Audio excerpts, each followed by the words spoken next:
Good morning, Thailand. My name is Alex, and I have some news updates from around the land of smiles for you today, this Friday, February 28th. Now, before we begin, please remember to subscribe to the Thaiger to stay up to date on all things Thailand. Now, today, we'll be talking about the controversial deportation of Uyghurs from Thailand to China. Two wives teaming up to catch their police husband in an affair. And a little later, thousands left stranded in Myanmar after being freed from scam call center operations. But first, back here in the land of smiles, Thailand park ranger has called out an Italian tourist for damaging coral reefs.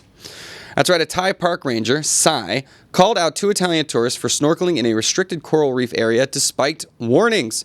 He posted a video on social media, frustrated by their disregard for Thai laws, questioning if money makes foreigners feel above the rules.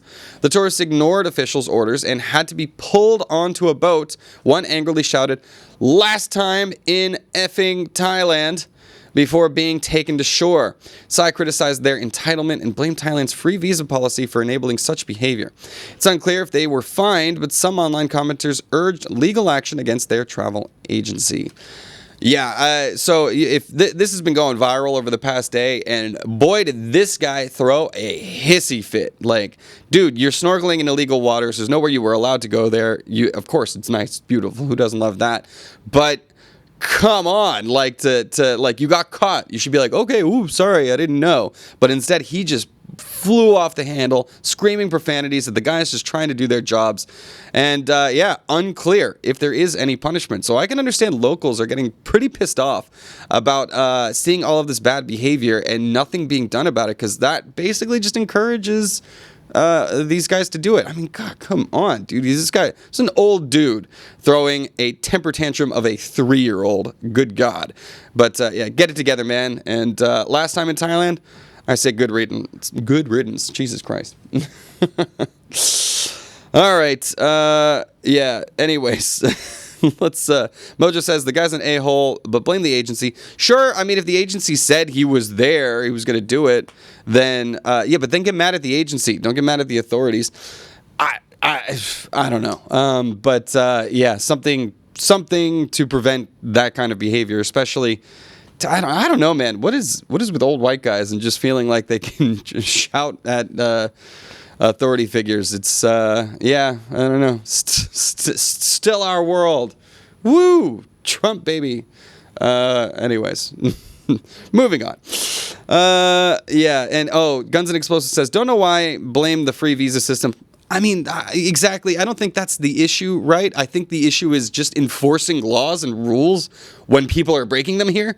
I think that's what we need to look at, not just like, oh, we can't just let people in here.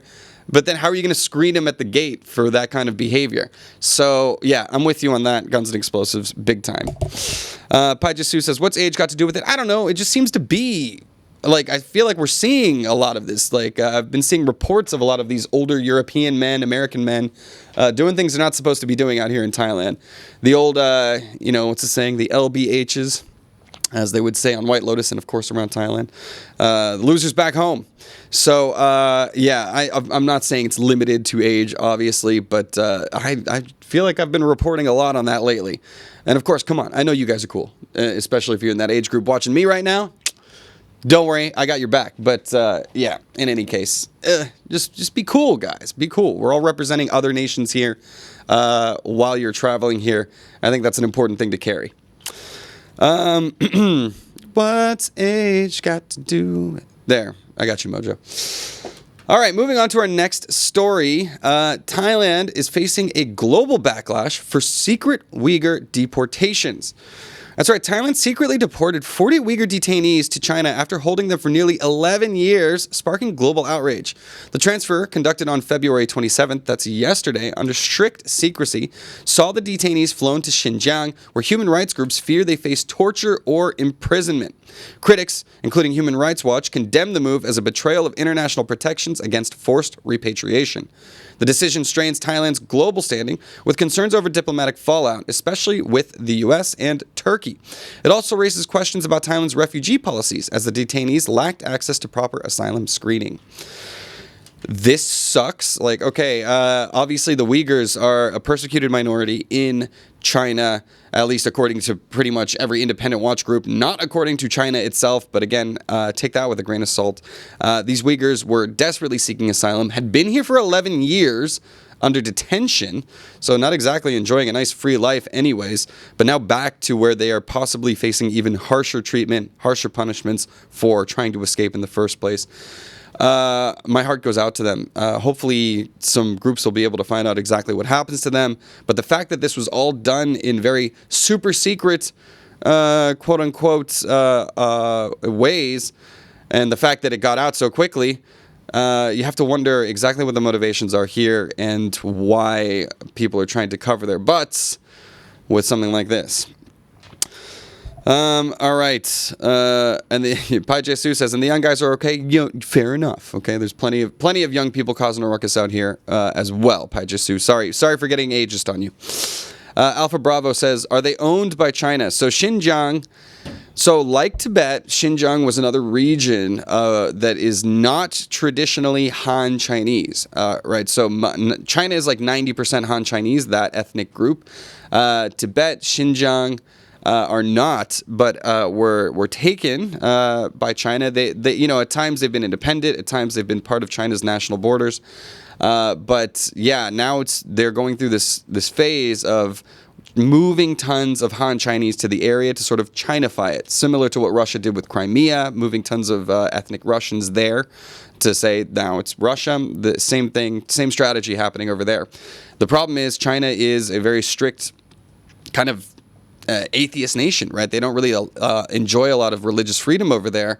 So there's a lot of re-education, conditioning, that kind of thing going on with these minority groups to sort of erase their cultural identity. That's the issue here. And yeah, there's plenty of reports of torture, plenty of reports of people in camps, like re-education camps. So yeah, just yucky in my book, and really embarrassed and ashamed that Thailand is playing a role in this rather than helping them get to safer destinations. Mojo says that, yeah, it is a province in West China, as you could see to that map previously. Yes, and Muslim, that is what they are. So this always, like, when this comes up, this really strains China's relationship with Middle Eastern countries who believe, obviously, you should be able to be practicing Muslims anywhere in the world.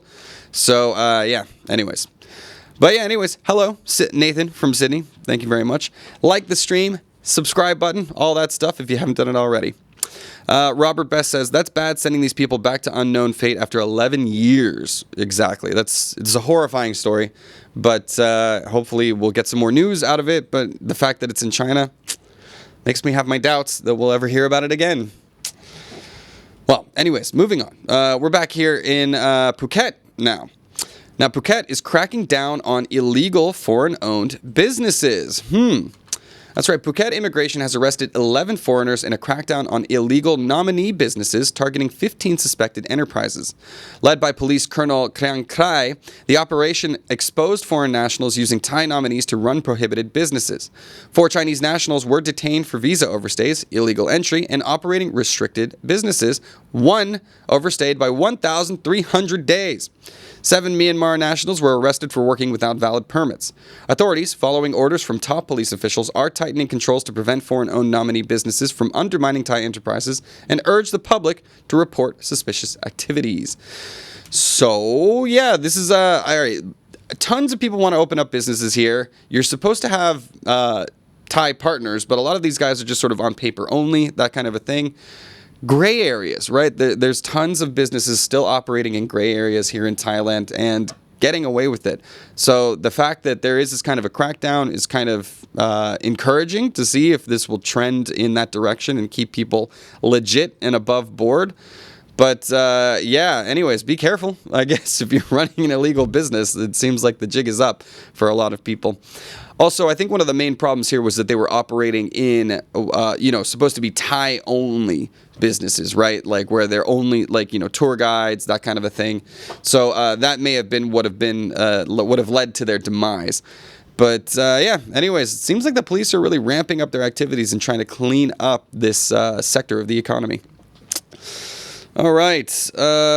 Hey, Scotty D. Thank you for tuning in, my friend. Alpha Bravo, I guess they were told to be driven to another prison, talking about the Uyghurs. Yeah, exactly. Just going from one to probably a worse one, I think.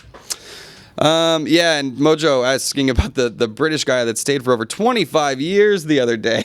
That was pretty insane. This guy made it, how long? 1,300 days. It's like, what, 4 or 5 years, something like that. So still a significant one. But, oh yeah, personal note too. I got to go. I missed my 90 days reporting, everybody. Shame on me. So now I got to go do immigration office and pay a fine. So yeah, everybody just stay above board, right? Don't overstay your visas. Do your 90 days reporting. Don't end up like me and having to spend a day dealing with bureaucracy and paying fines.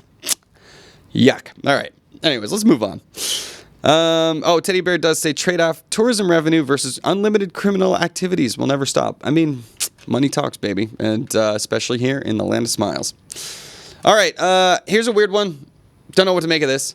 Apparently, foreign tourists have been criticized for giving monks a ride in Pattaya. Seems harmless enough, but anyways, a viral video showing 2 foreign tourists giving a motorcycle ride to Buddhist monks in Pattaya has led to some debate over its appropriateness. Originally posted on TikTok and later shared on Facebook, the footage shows the monks receiving a lift, tying sacred wristbands, and offering blessings. While some see it as a harmless cultural exchange, critics argue it could damage Buddhism's image. The video's caption joked about Pattaya's anything goes nature, but concerns remain over whether the act disrespects religious customs. The monk's temple affiliation is still unknown. Come on, what's the big deal here? I think it's kind of funny. I guess it's because maybe these guys aren't wearing helmets, right? Like they're shirtless, whatever. I really don't know exactly what the controversy is here. But to me, it seems like it was a harmless exchange. Seemed like a fun, oh, you need a ride, you're monks, why not? Seems like a good karmic thing to do. Do wear your helmets, people, if you are going to be doing that. But yeah, your thoughts? Is this anything, or is this a mountain out of a molehill? Of course, I am not Buddhist myself, so I don't really know exactly what these sensitivities would be. But if you care to enlighten me, please do so in the comments. All right. Dominic says, can't you do your reporting online? Yes, you can. And I usually do it through my company. And usually they're really good about staying on top of me. But they had asked me for my 90-day reporting, but then I had been leaving the country. So I've been going back and forth. And after you do that, you don't need to report for another 90 days after your reentry. So the ball was kind of in my court to remember when my 90 days was up, and I forgot. So now it's been like 1 week or 2 weeks later that I forgot to do it. So now it can't be done online. It has to be done in person. So there goes my Friday. Fun. Teddy Bear says, he must be happy, never spent a baht in visa fees to stay 25 years. Talking about the guy from earlier. Yeah. Yeah, I guess so. I wonder how he stayed off the grid for so long, too. Alpha Bravo says, without flights or train rides, I left via plane. But I think anytime you cross a border, it kind of resets on your border entry. Tony Hossein talking about the bike riders, probably people being nice and not understanding that monks are not supposed to drive cars or motorcycles. Yeah, cultural exchange. Thailand is a very multicultural environment, right? People are coming from all over the world. Everybody's not going to understand each and every single one of the customs. Thai people are usually good about, educating people on the spot. Like, hey, don't do that. Yeah, so I think, it seems like a little bit of a manufactured controversy. I like the concept. Seems like everybody just being nice to each other. John Paul Roscoe asked, 2K fine, right? Yes. Ugh. Bummer. There goes my drinking money for the weekend. Antonio saying, have you ever seen a monk in a car or on a motorcycle? I see them on buses, public transport all the time, but not driving. Now that you mention it, I don't think I have. Yeah, public transport though, plenty. And good morning, Elliot, coming in from Pattaya. All right, on to our next story. We got more controversy on motorcycles. This one a little more definitive. A Thai man is seeking a foreign motorcyclist in a Phuket hit and run. Let's track this guy down. A Thai man is seeking the identity of a foreign motorcyclist involved in a hit-and-run in Phuket on February 26th. The accident occurred outside Phuket Palace condominium in Patong as the victim made a U-turn. CCTV footage shows the foreigner riding a gray Yamaha T-Max hitting the victim's motorcycle before fleeing. The man has asked the public for dashcam footage to help identify the rider. Thai netizens doubt justice will be served, citing past cases where foreign motorists escaped accountability, including a recent incident where a foreigner fled Thailand after a hit and run. Well, okay, I don't know. This one, look, this has been a big issue lately. Foreigners are just hitting and running a lot, and, some of them, they've been like bike rentals. So they have the identities of the people, but no arrests made, no fines given out. At the same time, aren't you, the U-turn guy, shouldn't you be giving way as well? I'm not entirely sure. I wish I could see this, instead of still images, the actual video of what happened. But, this is something we all got to be careful of, man. There are foreigners coming here riding scooters for the very first time and not being familiar with Thailand's traffic laws, with the way things work here, the cadence of how traffic moves.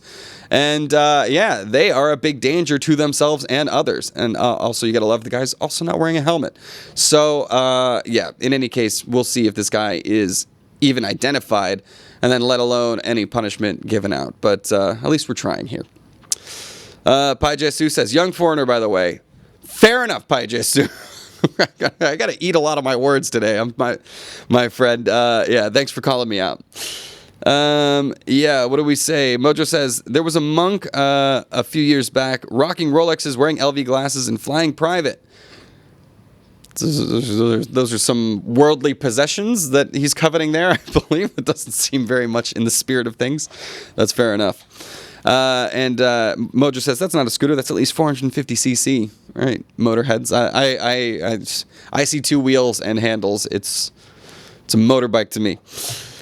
All right. Anyways, and Tony says, I say coming out from a bank. Oh, you saw monks coming out from a bank. Look, monks are people too, and a lot of people that enter monkhood aren't there forever, right? Like they go there to, go on their spiritual journey for a little bit and then exit the monkhood. I've known plenty of Thai people that have been monks and then leave and come back to normal society doing, whatever it is they want to do. So, there's the guy. We got the monk, huh? The rich monk. The ballin' monk. That doesn't make sense. Yeah, flying private. Good God. Yeah, he's very rich. How can he be a very rich monk? I guess. All right, what else? Hopefully he's supporting his temple at least. Ray Brosco, good morning. Teddy Bear says, open top is a cultural thing, not done due to respect, and nothing to do with Buddhist doctrine. Fair enough. And Tony Sada says, OG monk, indeed. All right, next one. I got a scandal. Ooh, some juicy goss at everybody. You ready for this one? Hold on. Gotta crack the neck and get ready for this. A Thai police officer was caught in an alleged affair after his two wives teamed up, tracked his car with GPS, and confronted him at a restaurant in Lopburi. A viral video shows the officer with a younger woman when his first wife approaches and bluntly asks, "Are you horny?" Reminding me of Austin Powers. The confrontation escalates as the officer threatens to slap his wives, who challenge him back. The officer later claimed the woman was just a friend, but netizens were skeptical. While adultery could lead to disciplinary action, he insists the issue is now settled with all parties involved. Well, first of all, two wives? I don't know. It was a little unclear in the reporting whether it was two wives or a wife and a mistress. Hilarious, though, that they're both like, hey, other girl that my husband is sleeping with, I think he's sleeping with yet another woman. And they did the spy game, man. They put a GPS tracker on him and tracked him down, caught him with another woman who apparently, get this, even more scandal, was the wife of one of his deceased police friends. This guy is insatiable. I don't know. He said he was just having a talk with her. It was just a friendly exchange, but it was just the two of them. One-on-one, very date-like, so you can understand the suspicions. But police officer says, hey, everything's cool. I settled things down with all of my ladies. I guess for now. Anyways, seems like a pattern of behavior here. All right. Suspect or sexpect, says Alpha Bravo. We're coming with the puns today. Setket, so he now has 3 wives. Exactly, Teddy Bear, just for sure. silly story. Fun one. So, it's Friday. Like to have fun with these days today. Dominic, gonna need a bigger bed for that tag team. Mojo says, PIMP. I don't know what you heard about me. Moving on. All right, guys. That'll do it for our Thailand section of the news. I got some fun stories coming out of the ASEAN region, though, as well. Fun stories, not so fun stories. A bit of a... we haven't talked about this in a long time, actually, but first we're off to Cambodia. Let's get to it. The Cambodian Senate President, Hun Sen, missed an important session due to COVID-19. Who knew we were still testing? Cambodian Senate President Hun Sen tested positive for COVID-19, forcing him to miss a key legislative session yesterday, February 27th. The Senate, led by First Vice President Och Borith, approved 2 draft laws, one preventing the denial of Khmer Rouge crimes and another regulating seized property. Hun Sen, who announced his infection on Facebook, cited coughing and a runny nose as symptoms. His absence also led to the cancellations of meetings, including an audience with the king. This is his second COVID case, the first occurring in 2022 before the G20 summit. It's unclear if officials who recently met him are taking precautions. I think you should. But yeah, this is, I think it's just funny, like, that officials, right? Like, this seems like a stay home from sick card now. How seriously are people taking COVID at this point? I think if you're testing for it, people are still like, okay, stay home, as they did in this case in Cambodia. But I'm just surprised that somebody who had a slight cough and the sniffles ended up taking the test in the first place anymore. Seems like the world has kind of moved on from this. But also interesting what they were voting on. Cannot deny the crimes of the Khmer Rouge. Obviously, horrific things have happened in the history of Cambodia. You need only go to the killing fields to learn a bit about that. So I'm curious to see how that plays out, and if any of the people who are very much still alive and responsible for some of those atrocities will ever face any punishment. All right. Mojo asks, is the left side of his face numbered? Does he just look like a moron? Well, high-level politicians, QZTube says, that's why you pay freelancers. You're not paying them for sex, you're paying them to leave. Talking about the last story, of course, with the affairs. Sometimes you just want that emotional connection, though, too, man. It's about the hunt, right? Like, if you're paying for it, you're not really experiencing the thrill of, getting that attraction. Whatever, but Mojo agrees. And indeed, for sure. If you're going to be, if it's going to be transactional, make it a real transaction. Okay, let's move on. We got some still backwards practices in this corner of the world. 2 men have been publicly caned for homosexuality in Indonesia's Aceh province. 2 college students in Indonesia's Aceh province were publicly caned after a Sharia court convicted them of having gay sex. The men, aged 24 and 18, were arrested in November after locals broke into their home and turned them over to religious police. They received 85 and 80 strokes, but were caned 82 and 77 times after remission. Aceh, the only Indonesian province enforcing Sharia law, allows up to 100 lashes for morality offenses. Human rights groups condemn the practice as a violation of international treaties, but Indonesia's central government lacks authority to overturn Aceh's laws. Yikes, dude. Okay, so first of all, so much for whatever you're doing behind closed doors, right? Because people, just suspected them of committing the act, burst in on them, and then turn them over to religious police. I just cannot fathom being that interested in what other people are doing in the bedroom to warrant this. And then the fact that there's a public caning, they are clearly trying to it's definitely not a safe place. You can't be gay over there. Absolutely. So really unfortunate story. Really sad to see something like this happening in 2025. And it just goes to show you that Sharia law is still taken very seriously in parts of the world, including this province in Indonesia.